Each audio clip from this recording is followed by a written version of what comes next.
स्वागत है और आज हमारे साथ है जितेंद्र भैया। और जितेंद्र भैया, अभी देखा जाए गांव के माहौल में जब भी हम बातें करते हैं तो बाकी सब शिक्षा तो ठीक है। चूँकि आप खुद भी कंपटीशन के क्षेत्र से हैं, बहुत सारे पीसीएस का एग्ज़ाम दे चुके हैं, बोलना कितना ज़रूरी है?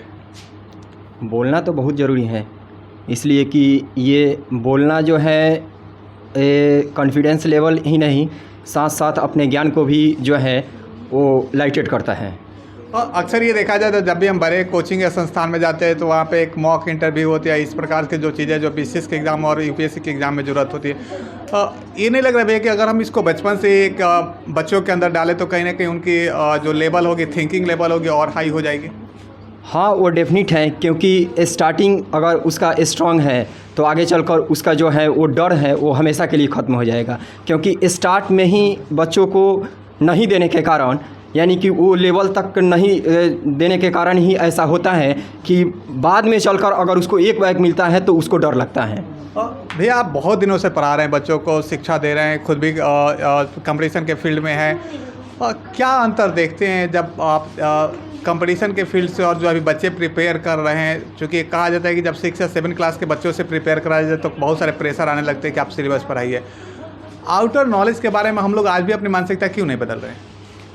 बात ऐसा है कि देखिए, सिलेबस और आउट ऑफ एथी ये दोनों में डिफरेंस क्या होता है कि बच्चों को पहले अकॉर्डिंगली ही स्टेप वाइज उसको एक लेवल दिया जाता है। लेवल इसलिए दिया जाता है ताकि वो अपने लेवल तक जात यानी कि एक के बाद दूसरे स्टेप के बाद वो ये जान ले कि हम जो अपने टारगेट हैं उसको अचीव कैसे करेंगे। तो स्टार्टिंग में उसको सबसे पहले सिलेबस के अराउंड इसलिए रखा जाता है ताकि वो अगर सराउंडिंग में रहेगा तो उसका कंसंट्रेशन पावर बढ़ेगा, और बढ़ेगा तो आगे चलकर उसको कोई प्रॉब्लम नहीं होगा। अक्सर ये देखा जाता है कि गांव के जो बच्चे हैं मैथ्स तो बड़ी अच्छा तैयारी कर लेते हैं, लेकिन कहीं ना कहीं मैथ और साइंस तो अच्छी हो जाती है, सोशल साइंस के मामले में बहुत ज़्यादा पिछड़ जाते हैं। क्या वजह है आखिर सर? होता ये है कि जैसे हम लोग का ये प्रेफरेंस ही रहा है, या बच्चों को जो फोकस होता है, या पेरेंट्स भी रहते हैं कि मैथ, साइंस और इंग्लिश पर ध्यान दिया जाए। थोड़ा सा नज़रिया चेंज करना पड़ेगा, क्योंकि सब्जेक्ट में तो सब आते हैं, तो सारे सब्जेक्ट पर अगर इक्वली फोकस करेंगे तो आगे चलकर कोई प्रॉब्लम नहीं होगा। कितना अंतर लगती है जब चूँकि आप कंपटीशन में बहुत सारे एग्जाम्स देने के बाद क्या अनुभव होती है कि किस लेवल से तैयारी बच्चों को शुरू कर देनी चाहिए ताकि कंपटीशन और उनके लिए एग्ज़ाम और जॉब है वो जल्दी मिल सके? स्टार्टिंग में उसको माइंड प्रिपेयर इस तरीके से करना चाहिए ताकि उसके स्टार्टिंग में ही रखे कि हमें क्या करना है। फर्स्ट ऑफ ऑल, हम लोग छोटा बच्चा होता है, बच्चे छोटे होते हैं तो उनसे पूछा जाता है कि आप फ्यूचर में क्या बनना चाहते हैं। तो अगर वो फ्यूचर के लिए ये उसके माइंड में है कि हम ये बनना है तो उसको इस तरीके से, यानी कि उसका एनवायरनमेंट जो है उसी तरीके से देना चाहिए ताकि आगे चलकर जो अपना वो टारगेट उसके माइंड में है वो श्योर सक्सेस हो जाए। किस क्लास से शुरू कर देनी चाहिए? क्योंकि बहुत सारे ऐसे बच्चे जो आईआईटी में जाना चाहते हैं, मेडिकल के फील्ड में जाना चाहते हैं, यूपीएससी के फील्ड में जाना चाहते हैं, तो क्या लग रहा है चूँकि आईआईटी और मेडिकल तो 12 के बाद स्टार्ट हो जाते हैं उनके एग्जाम देना, यूपीएससी खैर ग्रेजुएशन के बाद होती है, तो ये इन तीनों चारों एग्जाम के लिए किस क्लास से शुरू कर देनी चाहिए प्रिपरेशन ताकि आगे चलकर उनको आसान लगे?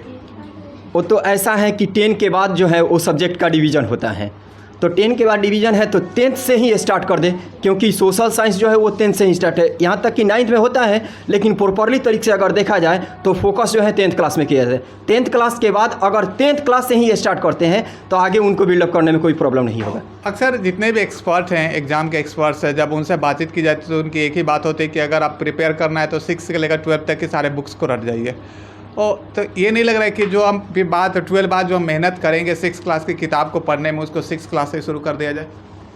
6 क्लास से केवल हम केवल सिलेबस की बातें करें, हम आउट ऑफ सिलेबस बात नहीं करें। 6 क्लास से स्टार्ट करने में कोई प्रॉब्लम तो नहीं है, लेकिन जहाँ तक देखा जाए तो सराउंडिंग्स जो होता है अप टू 10th क्लास तक आते आते जो माइंड का जो डेवलपमेंट होता है वो कुछ बहुत आगे निकल चुका होता है। इसलिए 10th क्लास से अगर स्टार्ट करते हैं तो आप 6 से 10 तक आने में आपने जो वर्क किया है सारे सब्जेक्ट पर, वो सराउंडिंग लेते हुए आप वहाँ तक पहुँचे हैं तो आप लगभग सारे सब्जेक्ट के बारे में जानते हैं। जितेंद्र भी हम बहुत सारी जगह पे घूमते रहते हैं, बहुत सारे कोचिंग में जब बहुत सारे संस्थान में गए, एक प्रॉब्लम हम बड़ी ज़्यादा देख रहे हैं, याद करने की क्षमता बच्चे बहुत ज़्यादा खोते जा रहे हैं। क्यों आके? देखिए, ऐसा है कि जो याद करने वाला है पहले प्रॉपरली तरीके से हम लोग देखते थे कि बुक का स्टडी करते थे, लेकिन आज जो है ये जो है बुक के जो याद करने का है, यानी कि जब बुक से पढ़ेंगे तो उसको याद करेंगे, कॉपी पर लिखेंगे। लेकिन आज जो है लिखने पढ़ने वाला सिस्टम है जो धीरे धीरे कम होता जा रहा है। जब लिखने पढ़ने वाला सिस्टम कम होता जा रहा है तो मोबाइल और टेलीकम्युनिकेशन का यूज़ किया जा रहा है। मोबाइल का यूज़ करेंगे तो बच्चे लिखने पढ़ने से बेहतर है कि उसको सुनकर और उसको याद कर ले रहे हैं। लेकिन सवाल है कि सदुपयोग हो तब तो। हाँ, लेकिन अगर देखा जाए तो आप अगर किसी भी चीज़ के बारे में सोचते हैं तो अगर कुछ निगेटिव है तो कुछ पॉजिटिव भी होता है। लास्ट क्वेश्चन आपसे जितेंद्र भैया, क्या बदलाव चाहते हैं या क्या बदलना चाहते हैं बच्चों के अंदर? बच्चों के अंदर बस कि अगर उनके अंदर कॉन्फिडेंस लेवल केवल बढ़ जाए, कॉन्फिडेंस लेवल अच्छा हो जाए तो बाकी तैयारी करने में कोई प्रॉब्लम नहीं होगा। बहुत बहुत धन्यवाद भैया आपका।